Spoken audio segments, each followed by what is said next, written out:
afternoon, good evening. I'm not sure what time it is where you are, but listen, I have something we need to talk about.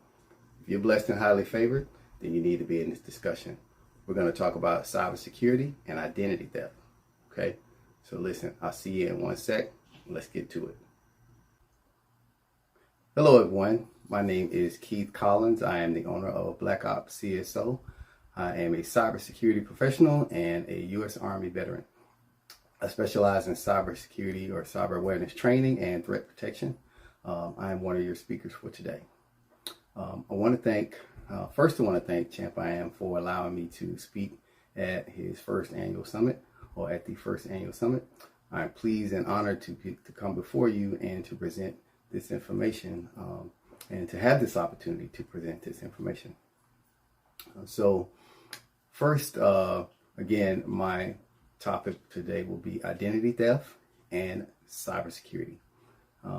It is a growing issue for the cybersecurity professional to protect ourselves from these threats, identity theft, right? What I want to convey here is that we need to be aware, we need to be prepared, we need to be empowered and have the confidence and be intentional in protecting our privacy and personal information. And it's not just about us, it's about protecting our future, the children's future, and as well as our businesses, our livelihood, all of those things. Know that you're not alone in any situation where there is compromise, where you are compromised. So we have to be intentional here. It is of the utmost importance to understand that. I want you to understand you can have an action plan, which I'm going to give you a little bit of information about that today. And I can show you how to do that at some point later on. If you want to contact me, we can run through that and you'll have an action plan for your business or your personal. So first, let's get into what is identity theft.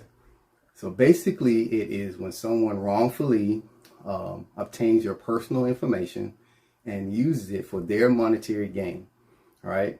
And it's going to be your pain, their monetary gain, and possibly your pain. Well, if you have that plan, it won't be. It can be an online data breach from a corporation, phishing scams over emails. It could be stolen documents or compromised credit card or banking accounts. Now it is becoming more prevalent to see the social media takeovers. And those are getting more difficult to defend and recover from, but we still have to have a plan for that, and we'll talk about that later.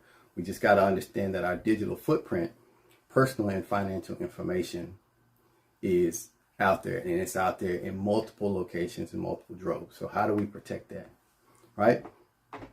So the things that they could do with your personal information is file tax returns, go shopping, that's a big one. Spend large amounts of your money, your cash, if they're able to compromise your account. One of the things that I've noticed is the rookie theft, thieves, typically will shoot for small amounts or small withdrawals if they're allowed, or they compromise your financial institution. A couple of small account withdrawals, then they'll go for the big one. It was just a test to see what they could get, if they could get anything without being noticed. The more advanced personnel or thieves will just go right for the big money. But this is why it's important to pay attention to our financial institutions, our credit reports, and things of that nature. You don't want a tax return filed or a car bought in your name or your child's name. It has happened and it can happen. All right, so big one here is mindset. So let's talk about cyber and the word cybersecurity. So I want everybody to understand that cybersecurity is nothing special as far as the word. It is still information security. It is still data security. It is still us every single day. When you wake up and you grab that phone, you are part of the cyber world. All right?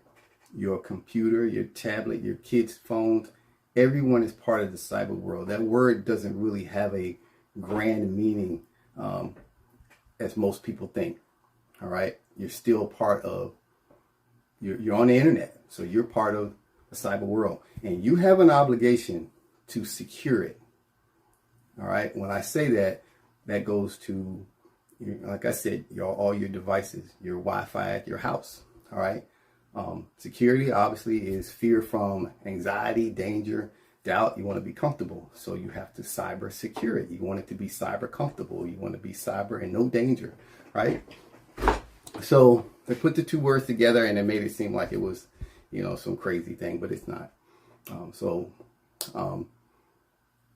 that's really what the word is about. They had to have a term for it. It was information security was already taken. Data security was already taken because they broke it down into smaller pieces or larger pieces. So let's talk about mindset. So in the cyber profession, what we're seeing is the typical mindset of, I don't have anything they want. If they get any of my information, they just practicing. I have no money.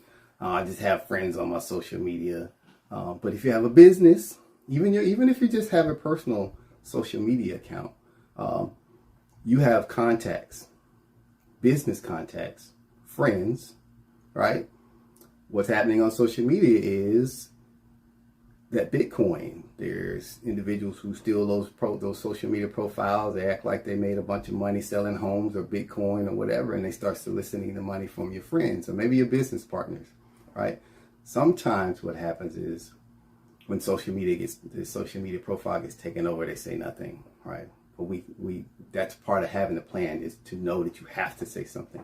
It is imperative that you say something, and time is of the essence when this happens, right?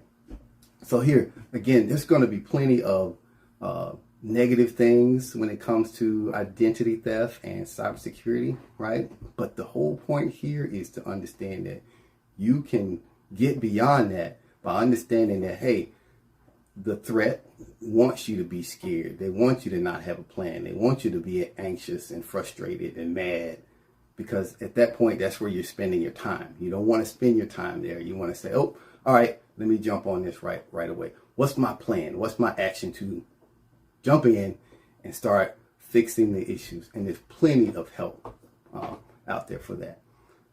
So I'll give you a feel-good story. My story, actually, once upon a time, I was a victim of identity theft, believe it or not. Basically, an actual check was stolen from me.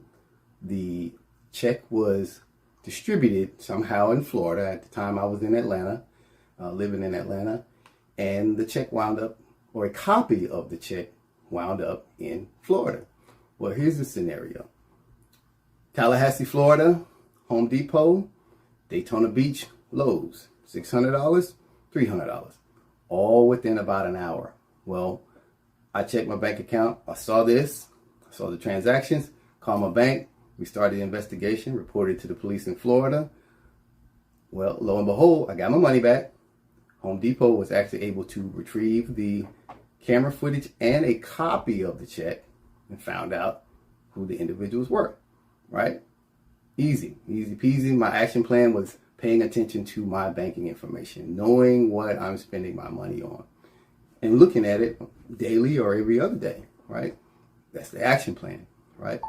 One of the things that I noticed during this transaction was once the copy of the check was sent to me, they changed the logo on the check.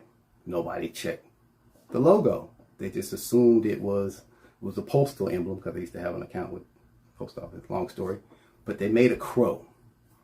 Big difference between a post office eagle and a crow, right? Right. Okay. So again, paying attention, having a plan, right? So got my money back, no big deal. Folks were arrested. Feel good story. Okay, so real perspective. I want to put it in your lap now. I want you to understand how it feels and what your plan would be, right? So here's the thing. You got $1 million. There are no such things as a bank. No banks whatsoever. You have to keep your $1 million at your home. How do you do that? How are you going to secure $1 million in your home? Well, probably spread it out, put it in multiple mattresses, maybe. Put some locks on those doors to those rooms, camera system, bars on the window, combination locks, alarm system, maybe a fence, some dogs. You know, you got kids, maybe you tell the kids, listen, here's your combination to the door. Don't give it out to nobody. You know, you got a key, don't lose the key. You know, we've all been through that, right? But you have that layered approach because you planned out protecting that $1 million. Same with your personal information. You got to have a plan, right? Like I said, there may be some negative stuff in here, but the positive is awareness, preparedness, all right? I have an acronym called APB. We're going to talk about that later. Right now, you got awareness and preparedness. We're going to talk about the B later, all right? So let's talk about technology. Technology gives us a false sense of security, right? We go 100 miles an hour with technology. It gives us an illusion of security, and then we become complacent, right? Folks like me, we're running behind you, making sure things are together, especially at the office. You know, did the person pass out their password? You know, did they leave their computer unlocked? You know, are they on their social media? You know, there's different ways to secure all this information. And we just have to understand it's possible, right? And again, from a hacker's perspective, once I make the impact or take over your account, I'm expecting you to panic, anxiety, all these negative things, right? We don't want that. You know, God's people don't do that, right? So identity theft it's possible to prevent by having that layered approach in your plan, right? Be prepared, be intentional, right? Be aware that you have help in the process. Who is your help? Be confident, be intentional, right? That mindset of I have nothing they want, we don't want that. You can get your identity back, right? There are plenty of services out there that we can use, individuals or your business can use to help you through these situations, right? Let's retract a little bit. Let's backtrack. Pre-identity theft situations. Be proactive, secure, and strengthen those passwords. Multi-factor authentication, your thumb, your face print, all those things. All right, you have to turn those things on now. It is a thing that is a mechanism that gives that layered approach that makes it harder for anybody to get in. They don't want to go through 3 steps. You might not want to go through 3 steps to get to your money, but I don't want to go through 3 steps and all the security fighting that I have to do to get to it either, right? So when you enact those safety mechanisms, it helps. But you also have another one. Then if you invest in theft protection for the family, right? It's like having insurance. There are platforms out there that you can purchase that offer malware protection, VPN, antivirus. But here's the thing. We're talking technology now. Let's go into what else there is out there to go with this technology. There's assistance that you can purchase with this package where you have someone to call and talk to say, hey, this happened to me. They walk you through the process, or actually some of them actually handle the situation for you, and you have some legal help in the process if there has to be, or legal advice if there's anything that has to be taken care of legally. But there's services you can buy for that, and that takes everything or a lot of it out of your hands and the frustration of having to deal with those things. And I can help you with that. You know, contact me after this. We could talk about it. But there's plenty of services out there for that. So let's talk about it again. Let's back up. Awareness and preparedness. All right. So my acronym is awareness, preparedness, and get out my business. We all know that we don't want anybody in our business. We don't want anybody in our accounts. We don't want anybody in our personal business unless we allow it to happen, right? So what's your APB level? Do you have an APB level? Awareness, preparedness, get out of my business. Is your APB 1 or is it your APB 10? This is what you need to be thinking about, right? So post identity theft, right? Your APB was 1, right? 1 being the worst, 10 being the best, right? Your APB was 1, you had nothing in place. You're compromised. What do? All right. Here's a couple of steps. Paper trail, paper trail, paper trail. Right? That is of the utmost importance to get that started. Report it to your financial institution if that's what it is, social media, right? Some of them are reportable to your local police, the FTC, Federal Trade Commission, the FBI, right? No matter how big or small, they need to be reported. IdentityTheft.org is another one. They need to be reported, right? These are institutions that you can get online. Your local police should probably have to go there, but you can get online, fill out a report of what happened, all right, and send it out. You don't have to go down to the FBI's office or anything like that, but it's important to understand that there may be some embarrassment with this, but you should not be embarrassed because this is such a huge thing that's happening to so many people, and so many people are embarrassed about it, but they're forgetting to report or not reporting it because of that. We don't want you to be embarrassed. We understand this is a problem, and we're here to help. That's the whole point here, right? All right, local police, FTC, FBI, IC3 is what the FBI is called. IdentityTheft.org, right? There's a few of them there, the top 3 or 4. All right. Report, report, report. Got to have that paper trail. All right. All right. So, organizations. Let's talk about some of these organizations: the banking industry, healthcare, credit reporting bureaus. They are now under stricter rules because so many people have lost money. Time, money, businesses because of identity theft. So the SEC, Securities and Exchange Commission, has now mandated that they have a 4-day window to report to the SEC any kind of breach or loss of data. Now the win there is that they are not going to be able to drag out that they were breached. And last year, they got 4 days. And on top of that, now you have to be notified. Once you get that notification, it should detail you possibly had loss of social security number, credit card information, name, whatever. That's the initial investigation, but you should still get notified.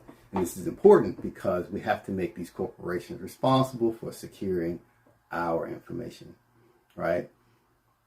Also, later on, if there's any kind of lawsuit, you are notified in case you want to participate in that lawsuit for an organization being negligent in securing your information, because there are rules that they have to follow in order to secure our information. If they're not following them and the investigation turns up that there's negligence on their side, well, you can be part of that. Maybe you get some money back, maybe you get a little, maybe you get a lot, but we got to make them responsible now. So here's the other side of that coin though. Say you were compromised. You lost some money, right? Credit card fraud. You lost some money on your credit card. All right. A victim is liable for unauthorized charges, but it's limited on credit card to $50. Okay. Credit card fraud limited to $50. If there's no transaction, right, that the transaction did not go through, the victim is not liable. All right? Good information to know. The second one is ATM and debt card fraud, right? If you are a victim, you have 2 days to report it, right? And your liability will be no more than $50. right? Right? So if you wait beyond those 2 days and less than 60 days, now you have a $500 liability. That is, you're liable for that. You're liable for $50 or $500 for ATM and debt card fraud if you're not reporting it, right? The longer, again, this is why I said time is of the essence. The longer it takes for you to investigate or report,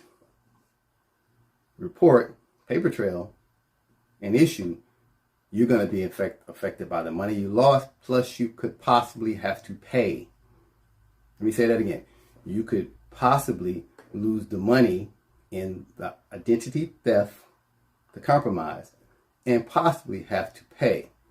Anything beyond 60 days in the same scenario, you may be liable for a larger amount, right? There is no cap on it if you wait more than 60 days, right?